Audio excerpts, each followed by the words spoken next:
Yeah. What's up, everybody? Welcome to another episode of the Stack Sats Show. I need to work on that transition. It's not smooth at all, but, well, spiky here. Welcome. Today is Monday. It's a new week, and Bitcoin is down, and I am kind of happy, actually. I'm kind of stoked. I didn't think we're going to see below 40,000 again, and we are currently at, never mind, we're not below 40,000 anymore. But a couple minutes ago, we were below 40,000. So today we're gonna run through the show and see if we end up doing a quadruple stack, because a quadruple stack is what we buy when the price of Bitcoin is below our all-time buy price in the year 2024. Round of applause and shout out for Garrett. What up, Garrett? Good to see you in here. Captain Dan in the house. What up, Captain Dan? I made it this time for no worries, Captain Dan. I know you're busy, and I appreciate you when you can jump on. So, let's get started. Oh my gosh, so exciting. All right, let's get started with what we like to do here at the beginning of the show, which we like to call the Sat Strength. All right. Today, the price of Bitcoin is $40,168. Jeez. Garrett says, I opened a Swan account over the weekend with your link. Oh, awesome. Thanks, Garrett. Very cool. I haven't seen the promo on my side yet, but just heads up, I set up a... Oh, there you go. Nice, dude. Garrett, it's gonna... I'm telling you, we'll talk about that in a second. It's such a good move, because $20 day to day doesn't seem like a lot, but when you look back at what you've been setting aside, plus the gains you're gonna get, especially right now, if you started you're basically starting your DCA journey today, right? And it's at a pretty good price. Even if it drops to like 37, it won't matter, because your daily stack will keep accumulating, and your average buy price will drop with each lower buy. Okay. Anyway, let's finish doing the Sat Strength.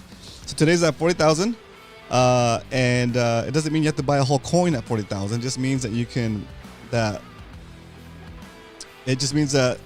that's the current price of 100 million Satoshis. Okay. What is a Satoshi? A Satoshi is a fraction of a Bitcoin. We like to call them sats for short. And if you can accumulate 100 million Satoshis, you in essence have one Bitcoin. Just like if you accumulate 100 pennies, 100 cents, you in essence have a dollar, right? It's not a separate money system. It's just what we call different units, like a penny, a nickel, a quarter, a dime, right? It's still all USD, still US currency, right? Well, Bitcoin's got two big names, which is a Bitcoin, the main Bitcoin, and a sat, which is a fraction of a Bitcoin. Okay, there you go. So let's jump into, and just to make things a little bit more clear, today you can buy 2,486 Satoshis for a single dollar, right? Last week or a couple weeks ago, we're almost at below 2,000 Satoshis for a dollar. So today is a pretty good deal. You can buy a lot more. And so let's just say we relate it to a penny. Walking down the street, minding your own business, you look down, you see a penny, you pick it up, and all the day you'll have not only good luck, but about 25 Satoshis. Look, it almost fits perfectly symmetric. So for one penny right now, you can get about 25 Satoshis, right? A little under 25 Satoshis. But if the price of Bitcoin ever hits $1 million, the penny and the Satoshi will reach parity, and that'll happen when Bitcoin hits $1 million. And who knows when? And who knows when, right? But the trend we've been seeing throughout the show is you're able to buy less and less sats for a single penny. You'll get less and less sats for a single dollar, with the exception of days like today, where the price of Bitcoin drops and people freak out and sell and drive the price down. And what ends up happening is the people that don't understand what the technology really is end up selling their coins at a loss, only to buy them back later for more, basically at a loss again, because you're paying more for something, right? They're buying something when it's really hyped up and everybody wants it, and it's more expensive, and they sell it at the worst time when people are forced to sell off. Okay, so here's let's jump into the next segment of the show, which we like to call the next segment of the show, which we like to call Why We Stack. Why We Stack. So let's I kind of started on it just now. So the topic of today's show is Bitcoin is on sale. More sats per dollar today, which is exactly what we just covered. If you can get, the goal here, guys, is not to buy Bitcoin so that you can sell it later for more money, right? Because the problem we're trying to address here with Bitcoin is not the problem of making more dollars for yourself, like you would trade a stock, right? It's not about making more dollars. It's about getting into the next system before everybody else gets into the next system, right? It's about getting the value of your money, the value that your money currently represents, and getting that value out of the system that steals value from that currency, right? That way, the value you have earned and is currently being represented by dollars can be moved into Bitcoin, and now that same value is represented by Bitcoin, by your sats, right? And what that does for you, there's no inflation in Bitcoin, right? It's a cap supply. So that's one of the main things about Bitcoin is it's the best way to save. Think of it as a savings technology that doesn't leak, that doesn't have a percentage cost for you to just be in it, right? Real estate has a percentage cost for you to be in it. You have to pay repairs. You have to pay insurance. You have to pay taxes when you sell it, right? So, and if you're getting income from it, you probably have to. And if you have like a home, it's like a second home or like a rental home, you're probably paying taxes on that income too, or along the lines. But the idea of you having those extra homes or real estate is that you're trying to beat inflation, right? You're trying to make money so that you can build purchasing power over time, because the asset you're holding, like a house, for example, or a stock or whatever, is supposed to make more gains than the rate at which the money is inflating, right? But in this case, unless you're making over 9% on whatever investment you're doing, you're actually losing. You might be losing by 1%, 2%. You're losing slowly, but you're still losing, right? The only technology that's performed well for the past 10 years, 15 years now, it has been Bitcoin. Nothing has matched it as far as like percentage gains in the past decade, right? So that's why we stack in Bitcoin. It's super simple. Think of it, if you don't understand exactly how everything works yet, it's okay. Invest a little bit at a time, and you'll start to get more aware of it, and you'll start to do some of the not necessarily research, but start to listen to some more podcasts, start to listen to some audiobooks, and then you'll start to really understand what it means. And then you'll see how it affects other things in life, and politics and all that stuff. Basically, the way Bitcoin works, because it's a public-facing ledger, and anybody can see what transactions are made. So, for example, you can't say you have so much Bitcoin and just have to take your word for it. No, I don't. You can say I have X amount of Bitcoin, and say I'm trying to give you a loan, right? You can say I have X amount of Bitcoin. Here's my one of my addresses that has the amount of Bitcoin I claim to have, so that you know that it's actually me, right? And then there's ways to verify it, right? I don't have to take your word for it. You don't have to take my word for it. And we don't need the banks in the middle or any governments in the middle to protect us from each other, or from I guess whatever they claim that is like the need for whatever protections we have, right? And so there's no basically you have a system now that on the Bitcoin system, you have a system that's going to be based more on truth than trust and taking your word for it, right? Because if you think about it, the cost of all of the institutions to be in operation, right? But let's go back a step. Think about why a bank was necessary. A bank, right? So we had money, and the most valuable money back in the day was like gold, right? Gold or silver, right? And so if you wanted to travel with your gold or silver, there was a possibility that you could get robbed, right? That you could get held up and lose your wealth, right? So it wasn't safe to travel with gold. It wasn't safe to travel with your assets like that, unless you had like a whole army to escort you and security guards and all that good stuff, right? And if you did, it's probably costing you a lot. It's probably costing you a lot to have all those armed forces to protect your gold chest or your treasure chest, right? Maybe you don't have enough gold in your treasure chest to justify that kind of an escort. So it became problematic to transfer your money around, to make payments and that kind of stuff in the gold standard, right? So that kind of spawned the need for security. And how could I spend my gold if I don't have it with me? Well, you can keep it in a place that's quote unquote secure, and they would issue you like a receipt for it, basically like a claim check on your dry cleaning, right? Yes, Hard Hodl has 1,000 ounces of gold with our institution. We certify with this piece of paper that if Hard Hodl gives you this piece of paper, you can come to our office and claim that gold, right? So that way, Hard Hodl doesn't have to run around with 1,000 ounces of gold, right? And it's easier to conceal that piece of paper than it is 100 ounces of gold. So that was the idea for it, right? And so you end up with a system where now Hard Hodl has to trust that the bank that's holding his gold is not going to steal it from him, first of all, right? The guy that he's going to pay with that receipt has to trust that institution actually has a gold, and right. And on top of that, do you think the institution that's holding Hard Hodl's gold is going to do it out of the kindness of their heart?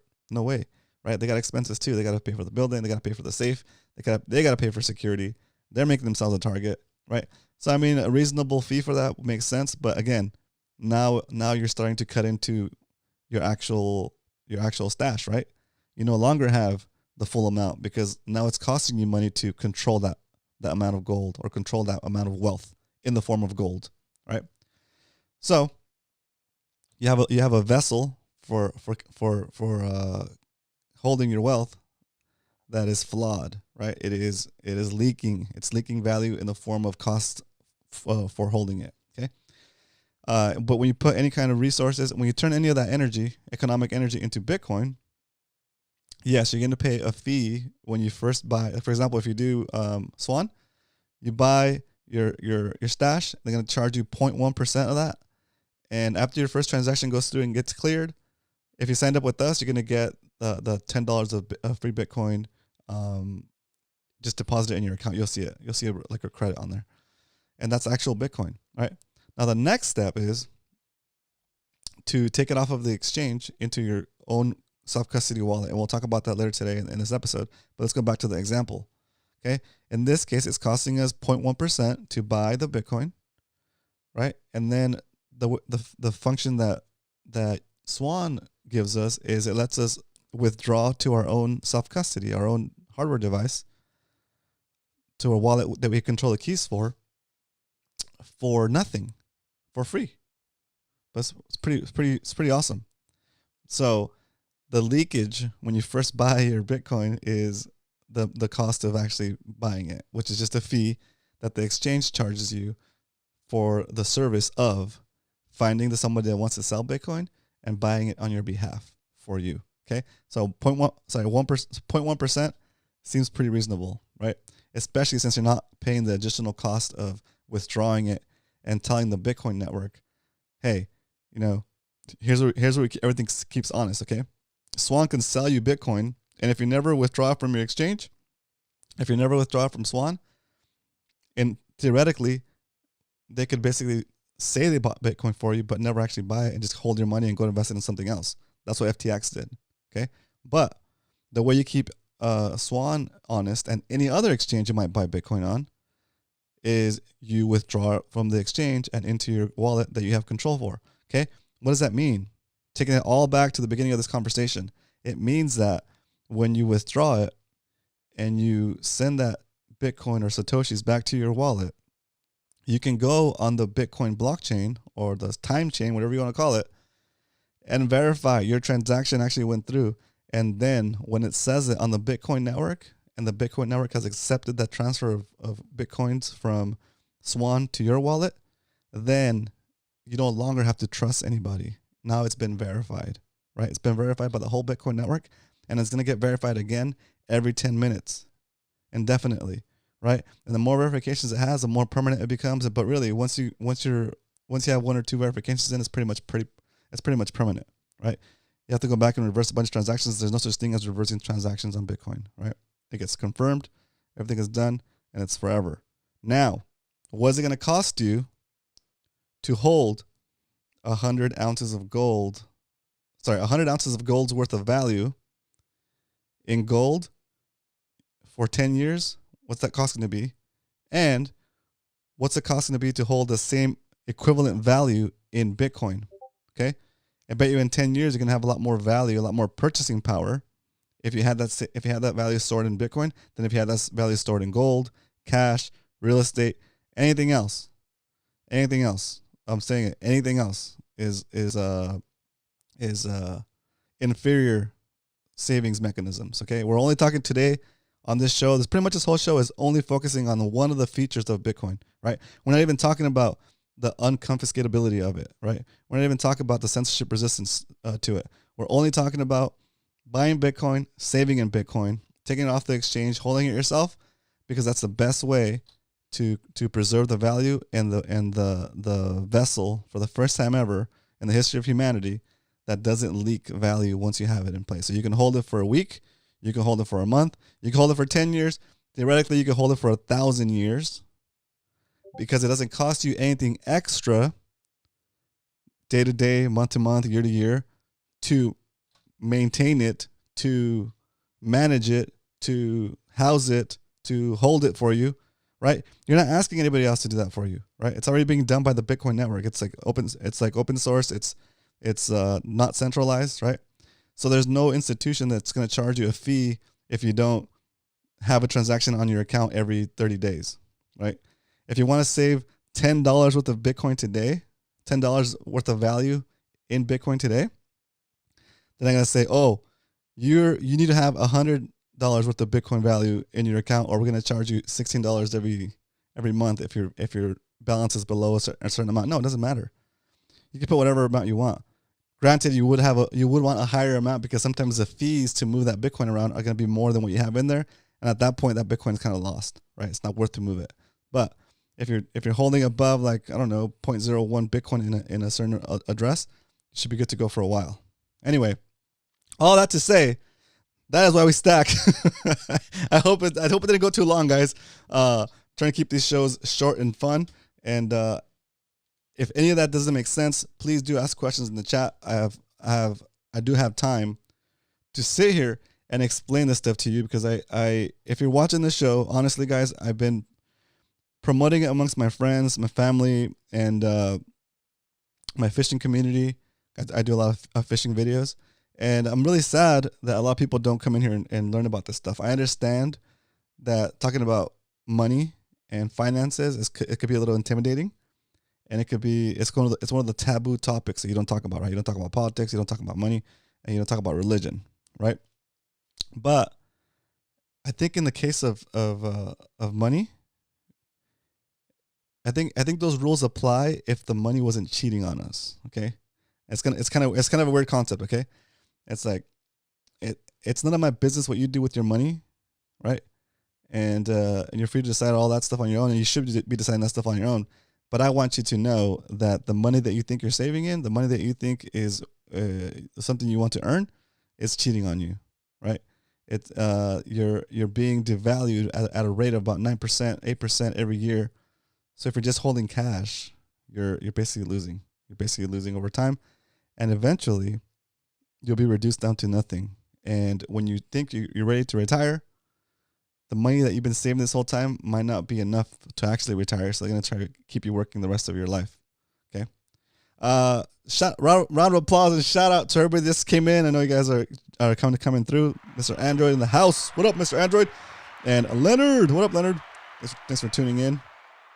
Do me a favor, guys. Hit that like button, because if we get to 5 likes, that would be awesome. All right.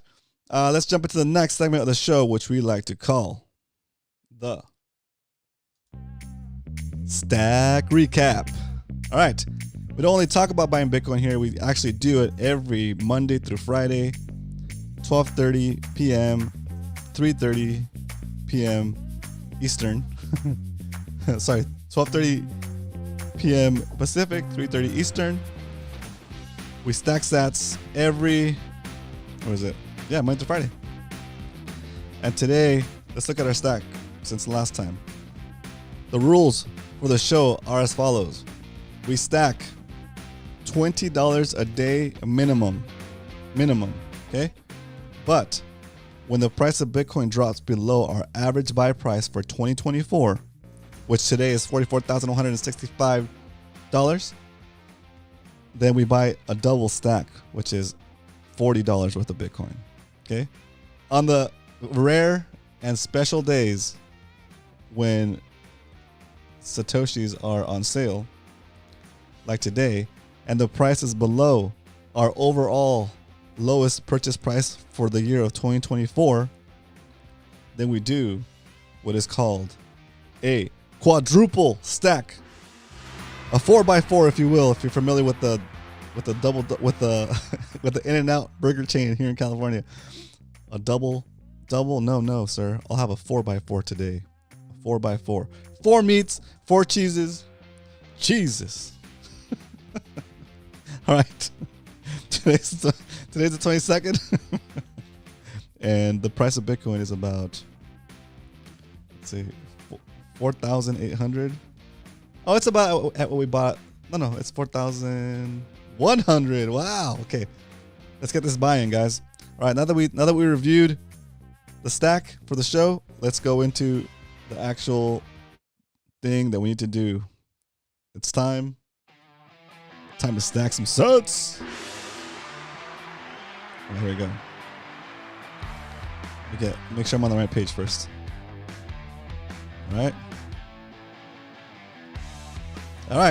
We're gonna stack over on swanbitcoin.com. And today we're gonna do $80. After we do this buy, we're gonna update the sheet, and then we're gonna talk about the different comments in the chat. I really appreciate that. Here we go. We get this preview going. Preview.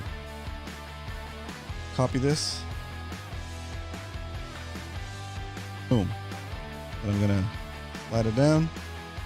A browser. All right. Cut the music. Drum roll, please.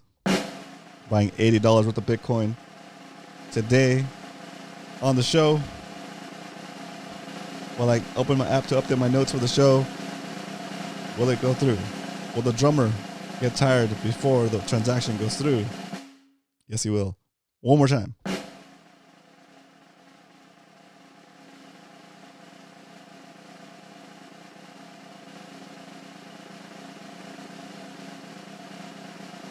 Oh, it's going through. It's going through.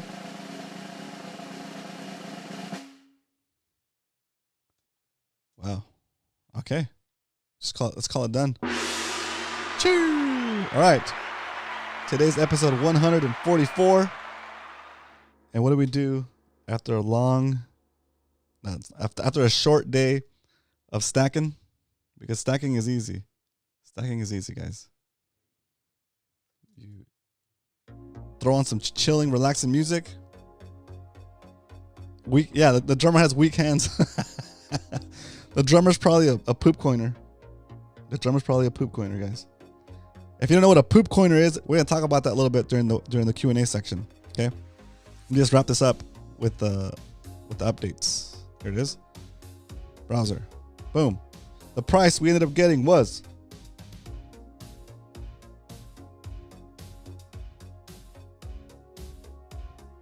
ooh, 40,200. Dang, I would have liked to have a 39 in here. Oh well. 40,000.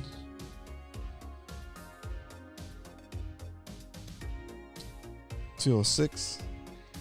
If you guys are DCAing, if you guys have an automatic DCA going, I don't know what if you can set the time on it or not, but man, before 10 a.m.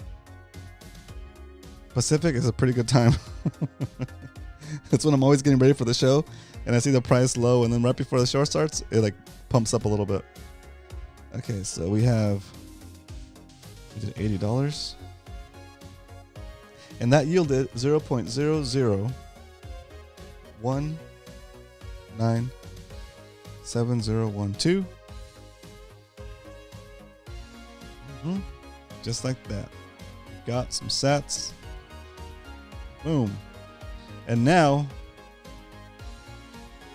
our holdings for 2024 are down, right? We're down about $50 since the 1st of January. Okay. Well, we're only about 22 days into the year, 22 days into the month. Well, the month's almost over. Let's not sugarcoat it, right? But I'm not even worried about it. Okay, because I know long term, these dips are the best opportunity to stack cheap sats. Okay, let's update the cumulative sheet for the whole lifespan of this show. We started back in May 2020, May 22nd, 2023, with $5 buy-ins, and then we shifted over to 10, and then we shifted over to 20. And so let's add this buy to the overall sheet. Boom. Copy that. Boom. All right. So we added, man, that's a lot of sats. Our current sat holdings for 2024 are 1.6 million Satoshis. We're almost going to be Satoshi multimillionaires in 2024 again, right?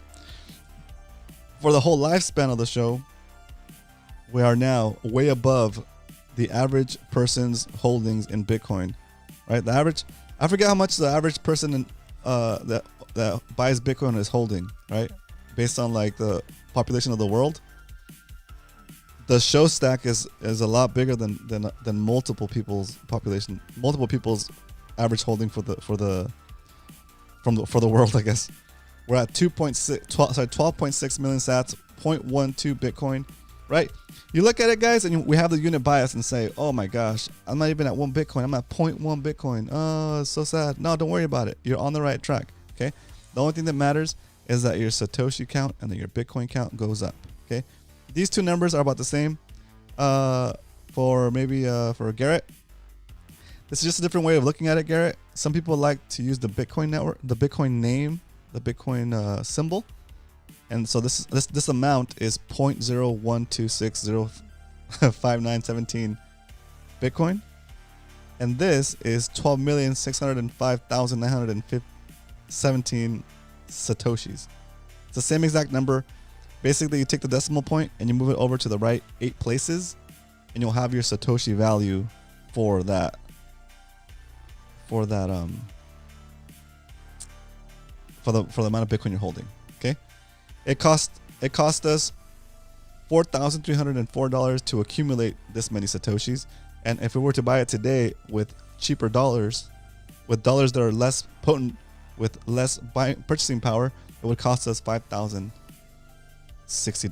Okay, so based on just this chart since May, the purchasing power of the dollar based on our chart is gone down. You need 17.76 more dollars to buy the same amount of Satoshis, right? And so that'll eventually scale into this holdings for 2024 as well, right? And let's go back and actually look at one of the charts that we use, right? The Burrito Index. Okay, the Burrito Index is going the wrong way for me, right? Because the price of Bitcoin is down. At the beginning of December, I was able to buy my burrito for about 33,764 Satoshis. But today, my burrito has gone up about 3,000 Satoshis, right? Same thing with milk. When Bitcoin was up there, my cost of milk was 15,000 Satoshis. Now it's back up to 17,000 Satoshis. But still, it's not as much as back in October when I was paying 25,000 Satoshis for a gallon of milk. Okay, this is a good little. This is one of the best ways to visualize the effects of Bitcoin's going up in price relative to the dollar. Right? You want to price things with the Bitcoin base, so you can tell what the price is actually doing when if you're gaining purchasing power, if you're losing purchasing power. Okay. All right. So let's jump into the Q&A section of the show, and let me read these comments. Garrett says, "Thanks, Roman. Your explanation helped. I'm pretty sure need a self-custody hardware device. You do? Yes, you do. I set something up a couple of years ago to see a bunch of. Yep, I set up a bunch of security words after I opened my crypto account. Okay, cool. All right, lots of things there to analyze. Let's do it real quick. Okay, so, in the space of what we're messing with, what we're trying to save in, there is Bitcoin, and there is crypto. Okay, yes, Bitcoin does use cryptographic technology to secure it, but it's not crypto. Okay, so think of everything that you are thinking right now as crypto in two categories. One category is Bitcoin, okay, and the other category is commonly known as altcoins. Okay, it means alternative to Bitcoin. Okay, so all of those coins do not have what Bitcoin has, which is one thing it has is it's the first to market, right? But the most important thing they don't have is they don't have I guess what you could call an immaculate conception, right? They're not all of the other coins, all of the altcoins, and some people call them poop coins, SHIT coins, and that includes Ethereum, Cardano, SHIB, all those, XRP, all those, every single crypto you can think of, that's not Bitcoin, okay? Those are coins that detract from the technology by cloning the technology and having somebody like an institution, a developer, a board, whatever, in charge of the code set, and they have the freedom to, or they have the, not the freedom, they have the ability to change the rules in that coin's programming and mess with basically the monetary policy of that coin. Okay, when you have that, then you have the same thing you have in the dollar and any other government money. They can change the rules on you without your permission, and so it's not fair. It doesn't make sense. Okay, Bitcoin is the only one that you would need 51% of everybody that's running Bitcoin nodes to agree on updating the code and forking it. Right, so highly improbable, very like pretty much impossible for that to happen. Even to be forced to happen, it'd be really hard to do it. And so, did you only buy top quality name brands? What up, BTC Moon Guy? Welcome. So it doesn't. So that's the idea. So you don't want to save. If you wanna like, I guess if you want to poop coin and go gamble on whether a coin is gonna go up or down and make more, I guess, dollars. I mean, knock yourself out if you're a gambler and you don't want to drive to Vegas or you can't get to Vegas, right? If you're a gambler and you want to gamble, I guess that's something you could do, right? But if what we're talking about here on the show is saving for the long term, saving for your descendants, saving for your family, saving for your lineage. That's the kind of stuff we're talking about here. Okay, we're not talking about poop coining. We're not talking about playing, even trading Bitcoin. We're not even talking about trading Bitcoin, right? Because when you trade Bitcoin, the only people that win when you trade Bitcoin are the market makers that manipulate you. Like they use psychological patterns in the charts and all this other stuff. Maybe you're like the top 1% trader in the world and you can beat the market maker and actually make more money trading. But that is the problem right there. That your goal is not to make more dollars. I don't care about dollars.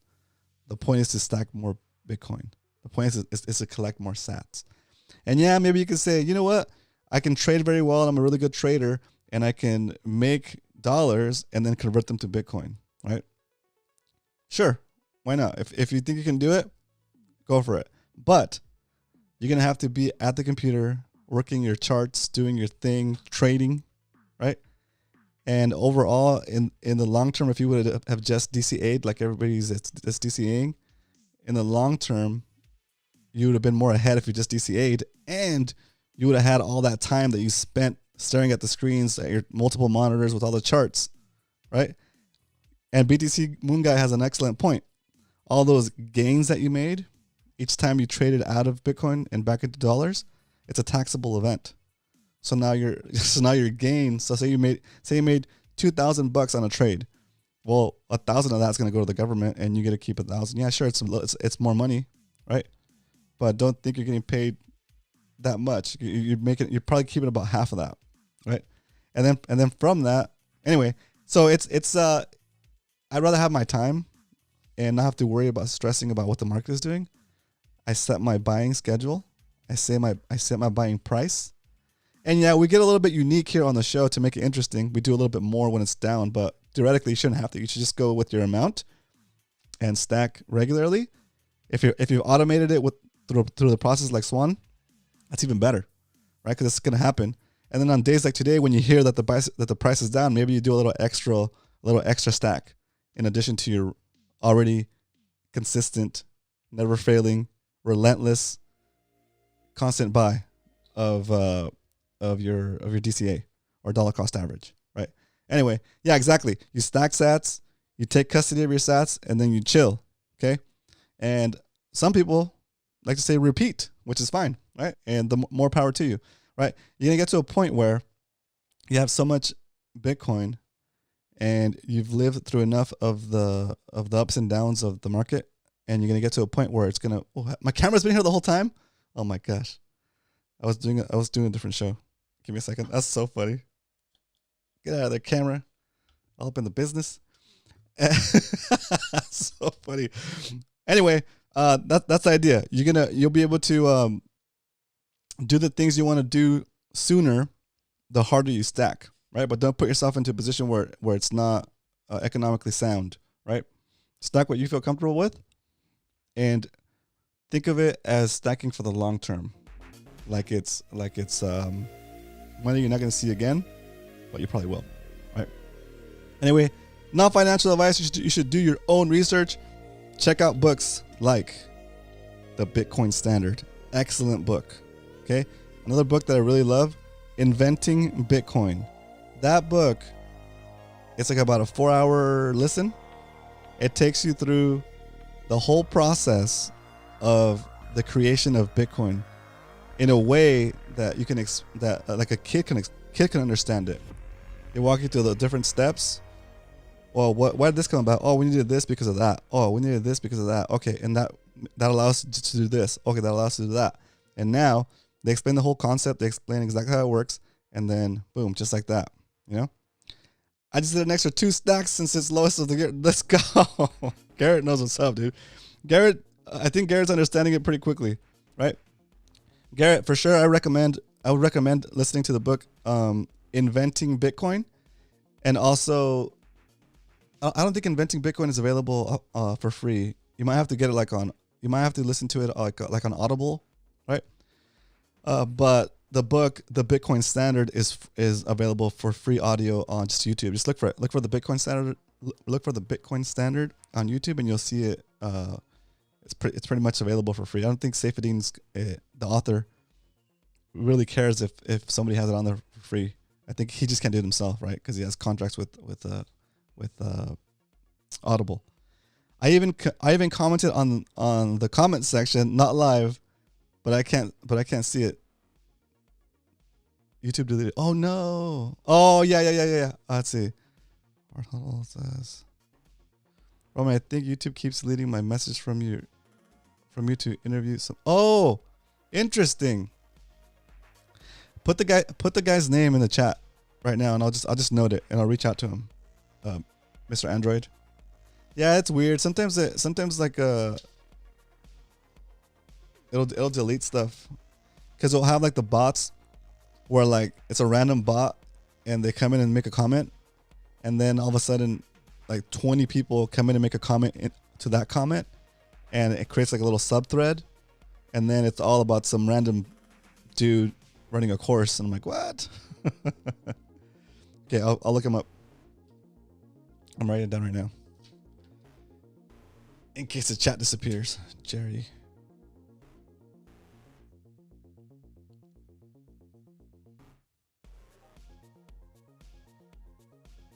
All right, got it. Jerry loves freedom. Very cool. Refreshing to hear from everybody. BTC. Yeah, exactly. Right. Oh yeah, man. J-Dub was awesome. I love how J-Dub was. I love how open J-Dub was with it. J-Dub was with his ideas and thoughts, and it's pretty cool. Especially from, like, it's good to hear from people that are not necessarily like Michael Saylor and Robert Breedlove. Those guys are cool. They serve a purpose. They get they're on a different level of understanding of the technology and even like celebrity, right? But like, it's also good to hear from people that are just starting out, right? Because those guys already know all the answers, right? And they're talking to other people that already know all the answers as well, and they're talking on a different level, right? And don't get me wrong, I'm not saying they're losing me, but I understand what they're saying. But for somebody that's completely new to the scene, they're not gonna know what you're talking about when you say stuff like like stack harder, I don't know, just like all of the normal stuff that Bitcoiners say, right? I feel like this is like Bitcoiners training, right? This is like Bitcoin Lite. No, not Bitcoin Lite. That sounds bad. That's like another coin, right? This is like Bitcoin preschool or like Bitcoin boot camp, right? Where like, if you don't have any clue what Bitcoin is, but you heard about it and you're kind of interested in it, and you don't want to get sidetracked with all of the poop coiners that are just waiting for you. Okay, this is what the poop coiners are gonna tell you if you're new to the scene. They're gonna say, "Oh, hey, what's up? Do you like Bitcoin? Oh, that's cool. Bitcoin's cool, right? We love Bitcoin too, but it's old technology. Let me tell you why it's old technology. There's this other coin here, right? And if you put $100 into Bitcoin, you're gonna get 0.0000 whatever Bitcoin. Or if you put $100 into this coin, you're gonna get 1 million of this coin. And you're like, ooh, that's cool. I'd rather have 1 million of this coin than only 0.0000 whatever Bitcoin, right? So it's like a what is it called?